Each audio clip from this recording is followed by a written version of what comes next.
I love YouTube. YouTube नङा दिनाव लासै गंब्रै मबाइलखौबो दांनो मोनामोनबो जानो हानाय। आंनि आखायाव दङ मोनसे लटारि टिकेट। बे लटारि टिकेटखौ आङो गांथाम लादोंमोन गाइस आरो नोंथांमोननो आङो दिनै खिथागोन जे माने लटारिखौ माबायदि रिजाल्ट होयो इनिफ्राय माबायदि थिरखु बियो। DJ Osmo एक्शन केमेरा इनि उनावसो Kham 6 Legend इनि उनावसो नैबे Redmi 9A इनि उनावसो iPhone इनिफ्राय GoProखौथ' लाखादो बेखौ गंब्रै केमेरा चेन्ज खालामनो गोनां जादों YouTubeनि थाखाय। आरो मोनसे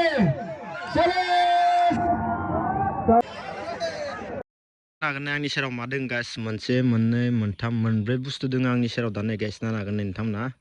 दा मा बुस्थुआ नोंथांनो दिनै मोजां खिथागोन माने मानि थाखाय आं दिनै नैबे भिडिअखौ खालामदों मानि थाखाय खालामाखै ई बुस्थुखौ आं दा नोंथांनो मोजां खिथागासिनो दों गाइस नोंथांमोना नायबानो जाबाय मा बुस्थु दोङो मोनसे मोननै मोनथाम मोनब्रै मबाइल गंनै केमेरा मोननै गाइस माने गोबां मानसिफोरा सोंबाय थायोमोन आदा नोङो मा इउज खालामो आरो मायाव भिडिअ इदिट खालामो आरो माबायदि मबाइल फार्स्ट जार्निखौ माबायदि स्टार्ट खालामनाय होननानै गोबां मानसिफोरा सोङो दा एसे मर्निं टाइमावनो गाइस नोंथांमोना फुडला नुनोबो हानाय मानसिखौ जेरै दोङो ओरैनो ब्लग खालामबाय नायनो हागोन इउटुबनि गस्ला गानदो I love YouTube YouTube नङा दिनाव लासै गंब्रै मबाइलखौबो दांनो मोनामोनबो जानो हानाय आरो दा जि मबाइलजों भिडिअ खालामदो इखौ मानसि लानो हायामोनबो जानो हानाय आङो आइफनजों भिडिअ खालामबाय थादो इनिफ्राय बाखिनिखिनिया जाबाय एन्ड्रइड इ एन्ड्रइडखौ आङो सिगां फार्स्ट बनायनाय टाइमाव आङो नैबे रेडमिजों बनायदोंमोन गाइस इनिफ्राय सेकेन्ड टाइमाव आङो एक्सन केमेरा बायदिसिना माबा माबि लाला बायदोंमोन फानलाय लालाय खालामबाय थाबाय दिसाय एक्सुवेलि इनिफ्राय गाइस ओमफ्राय मोनसे टाइमाव आङो नैबे मोनसे केमेराखौ लादोंमोन जिथुबा DJ Osmo एक्शन केमेरा इनि उनावसो Kham 6 Legend इनि उनावसो नैबे Redmi 9A इनि उनावसो iPhone इनिफ्राय GoProखौथ' लाखादो बेखौथ' खिथाखाबाय देसाय इनिफ्राय गाइस मथा मथि बा गंसे गंनै गंथाम गंब्रै केमेरा चेन्ज खालामनो गोनां जादों इउटुबनि थाखाय ओमफ्राय लास्टाव फाय GoPro आरो iPhoneखौ लाबाय आरोना गाइस ओरैबायदि खस्थ' जों लादो बापरे बा दा नायनो हागोन नोंथांमोना इयाव दोङो आंनिया गंब्रै मबाइल आरो गंसे दंबावोमोन आइटेलबो बनायोमोन आं मोनसे टाइमाव आइटेल मबाइलजों ओमफ्राय आइटेल मबाइला दखानाव होनानै दाबो लायनो थाङाखै आरोना ओमफ्राय गाइस दा नायनो हागोन नै ओरैबायदि खस्थ' जायोमोन माने इदिट खालामनायनिफ्राय मानायनिफ्राय बहुत खस्थ' जायो आरोना गाइस बापरे बा मा बुंनो आरोना गाइस जिन्दागि मोनाव थाबाय आरोना DJ Osmo एक्शन केमेराखौ लादोंमोन गाइस इखौ दिनावलासे बावनो हायाखै कारन आङो नैखौ फाननोबो सानदोंमोन ओमफ्राय फानदियासै मानो होनना बुङोबा नैदो आङो बहुत साबसक्राइबार खामायदो मथा मथि आङो 10K सो कमप्लिट खालामनाय बायदियानो जादों आरोना नैबे मोनसे केमेरादो गाइस इखौनो दिनावलासे बावनो हाया बेनिखायनो इ केमेराजोंनो मनिटाइज अन खालामदों आङो नैबे केमेराजोंनो भिडिअ होयो मनिटाइज अन खालामनानै इउटुबावसो आर्निंखौ माने स्टार्टिं खालामनो हादोंमोन आरोना गाइस बेनिखायनो दा नोंथांमोन खिथाबाय दा नैबे केमेराया आंनिया DJ Osmo दा DJ Osmo 3 ओंखारदो बिराद मोजां केमेरा इयो आरोना गाइस दा नोंथांमोनासो माबायदि नांदोंमोन सिगांनि क्वालिटियाथ' दानि क्वालिटिया बहुत आपडेट जाबाय नोंथांमोनाथ' माबायदि नांदों आगोलनिफ्राय जाय आंनि भिडिअखौ नायोमोन मिथिखागोन सिगांनिफ्राय दिनावलासे जाय आंनि भिडिअखौ नायो स' नोंथांमोना अननानै कमेन्टआव खिथाहरबानो जाबाय आरो आं गासैनि कमेन्टखौ नायनानै फरायो ओमफ्राय लाभ हरो आरोना गाइस ओरैनोथ' रावबो हामा कमेन्ट हरखाया गासिबो मोजां गोजा बेनिफ्राय गाइस ओमफ्राय दा नेक्स्टआव आङो नैनिफ्राय लगे माखौ चेन्ज खालामनायमोन गाइस Kham 6 Legend होनबा नोंथांमोना मिथिगोन गाइस दिनाव लासै नैबे केमेरा दाबो मोजां एबारनिफ्राय आङो राइडआव मानि थाखाय राइडखौ एबार आङो नागालेण्ड राइडखौ एसे लेट खालामदो गाइस मानो होनना बुङोबा आं एबार एसे हेभि खालामगोन गाइस मानो होनना बुङोबा सिगांथिं गालिबो केमेरा मोनसे लागोन हेलमेटआवथ' अलरेडि मोनसे थाखागोन इनिफ्राय हेलमेटनिफ्राय आरो सिगांथिं गालिबो मोनसे थागोन कारन गावनि फेसखौबो नुनाय आरो बेकग्राउन्डनि फेसखौबो नुनाय इदि गोदैबा ब्लग खालामगोन आङो इनिखायनो गाइस आङो जगार पातिखौ साफा बुथुमजोबनानै मोनसे लाजोबदो स' नोंथांमोना एबारनिफ्राय क्वालिटिखौ धामाका नुगोन एबारनि राइडआ धामाका जागोन गाइस नोंथांमोना ओरैबायदि हेभि क्वालिटिनि भिडिअ होनो सेस्था खालामगोन आङो ओमफ्राय गवा राइडआव गोबां मानसिफोरानो गुसुं भिडिअ होनायनि थाखाय आंखौ हामा मोनदोंबो जानो हानाय गाइस नायनानै नोंथांमोना खान्थि मोनाखै जानो हानाय एबारनि नागालेण्ड राइडआव नोंथांमोना एबा फुल मथा मथि 20 मिनिट गाहाम 30 मिनिट गाहाम आङो भिडिअ होनो सेस्था खालामगोन गाइस ओमफ्राय दा नैबेनो जाहैबाय एन'का मोजां केमेराया खिन्थु स्टेबेला एसे खम खिन्थु वाइड एंगेलाव स्टेबेला एसे खम जायो ओमफ्राय नन वाइड एंगेल खालामोबा अनलि स्टेबेला बरिया जायो आरोना गाइस खिन्थु नोंथांमोना फार्स्ट इउटुबार हिसाबै नैबे केमेराखौ इउज खालाम बहुत खम बाजेटावनो मोनो आरोना गाइस बेनिफ्राय दा केमनि बेलायाव दोनथ'नोसै ओमफ्राय GoPro गोदान लादोंमोन GoProखौथ' नोंथांमोना मिथिखायो ओमफ्राय दा केमेरानि बेलायाव थाथ'थोंसै नैबे मोनसे मबाइलखौ इउज खालामदोंमोन बेनिखायनो दिनावलासे नैबे मबाइलखौ मोजाङै जोथोनै दोनो आङो कारन मानो होनना बुङोबा इयावनो इदिट खालामोमोन वाट्सएप इन्स्टाग्राम बायदिसिना सोब माने इयावनो इउज खालामजोबोमोन खिन्थु दा इनि मबाइला हामा जानानै थाबाय डिसप्लेया नायनो हागोन माबायदि जाजोबदो गाइस नायनो हागोन नोंथांमोना थ' बिनिखायनो आङो ओमफ्राय बेलेग मबाइलखौ लाब्रबनो गोनां जादोंमोन आरोना गाइस इनिफ्राय नेक्स्टआव एन'का खस्थ' खालामनो होदोंमोन जे माने राइडआव बिराद प्रब्लेम खालामनो हायोमोन एखेबारे कलकाता राइडआवबो बिराद प्रब्लेमाव होदोंमोन होमबाबो मेनेज खालामदो आरोना गाइस नेक्स्टआवनो इखौ लाबाय गाइस ओमफ्राय इखौ लानानै पुरा गवा राइड मारिबाय गवा राइड मारिनाय लोगोनो डिसप्ले गोलैनानै पुरा डिसप्ले चेन्ज खालामनो लागा जादों गवायाव थांनानै जाय नोंथांमोना भिडिअ नायदों नोंथांमोना मिथिखादो स' गाइस बिराद खस्थ'आव खोलदों आरो ना गाइस नैबे मोनसे मबाइलाबो दा जियानो जा माने गाइस दा मोजाङै सोलिजोब्बाय भगबाननो बिनि थाखायनो आंबो जोबोद मोजां नांबाय आरो ना गाइस गोसोखो दा लास्टावसो थाङै थुङै नैबे आइफनखौ लानो हाबाय गाइस ओमफ्राय आइफनाव आं नायनो हागोन नोंथांमोना नुकुल ब्लग लिरना लादो इउटुबनि लग' होनानै ओमफ्राय गाइस दा नायनो हागोन नै माबायदि नुदो इनिफ्राय मिथिंगालिनो आइफननि क्वालिटिदोसो दा माने ब्लगखौ होगासिनो दङ आरो ना लास्टाव नैबे आइफनखौ लानो हानायसो खस्थ' मस्थ'नो गाइस नायनो हागोन नोंथांमोना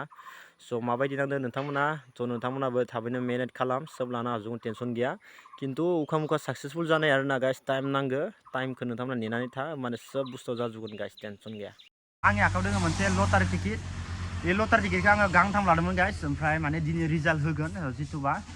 इयावनो जागोन आरो ना नै खाथियावनो ओमफ्राय दा नांगोन ना बेखौथ' मिथिला गोबां मानसिफोरानो लादो खिन्थु मा गारि दोङो गोबां गारि दोङो 12टा ना बेसेबांबालासो दंमोन आरो ना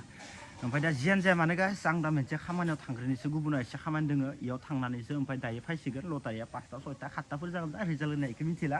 दा जियानो जाया मानो गाइस नोंथाङा जुदि भिडिअखौ इन्टारेस्ट दंबा जोबनो लासै नायलांबाय थाबानो जाबाय गस्लानि सिङाव गस्ला गाना मानो गस्ला माने पुरा सैजोबो आरो ना एबायदि गरम अबस्था आरो राइडखौ मारिनो होनना नों प्लेनिं खालामबाय थादो माबायदि राइड मारिगोन बेखौ एसे डाउट जाबाय आं जेरैबायदि गरम बाबा गारिनिफ्राय ओंखारबा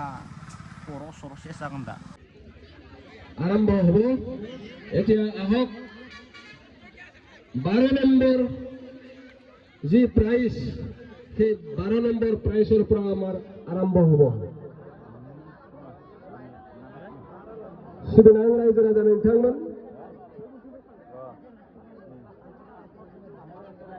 जोंहा नैबे एकक दहक खटक हाजार उजुद लाख बिब्दि दंखायो दा ओंखायनो आगदाथिंनिफ्राय नाम्बारा लिरबोनाय जागोन आरो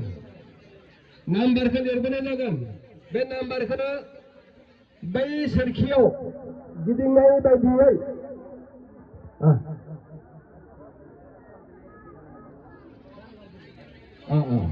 थिगानो आरो मोनसे शाबाश धन्यवाद लाकी नम्बर হইছে 5 লাকি নাম্বার এটা লিখিব ইয়াতে 5 বা সিরিয়াল নাম্বার 12 5 লাইভ তালিকা হয়ে আছে ভালদৰে চাইল গাইস 5 ভালদৰে লিখিব স্কোরার ডাঙৰীয়াক ভালদৰে লিখাৰ কাৰণে অনুৰোধ কৰিলে নাম্বার 5 এতিয়া আহক গাইস আপোনালোকৰ ফালৰ পৰা লাকি নাম্বাৰ সংগ্ৰহ কৰাৰ কাৰণে এতিয়া দ্বিতীয় চকৰিটো ঘূৰিব আৰু লগতে মাৰিব আমাৰ চাবাস পৰি গ'ল ৰি মাৰিব লাগিব আৰু এজনে বাৰে বাৰে মাৰিব নোৱাৰিব সকলোকে চান্স দিব লাগিব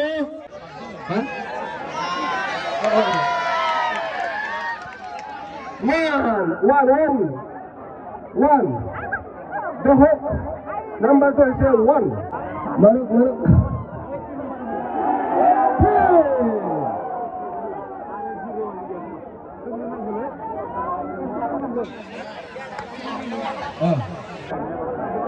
Kutiani lucky winner Bekmba Rice আপোনালোকে চাওক লাইভ টেলিকাস্ট হৈ আছে কোনো সন্দেহ নাই স্বচ্ছৰ অধিকাৰ ধৰণে আমি খেলখন উদযাপন কৰিছো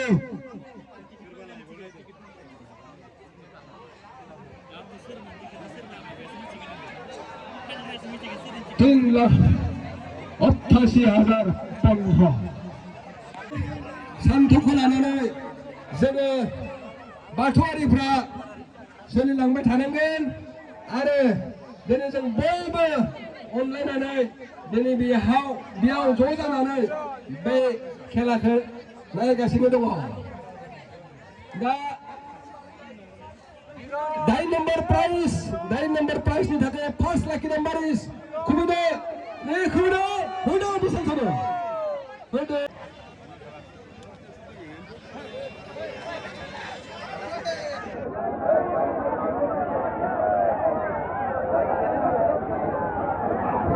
সকল আপোনালোকলৈ অশেষ ধন্যবাদ থাকিল আপোনালোকে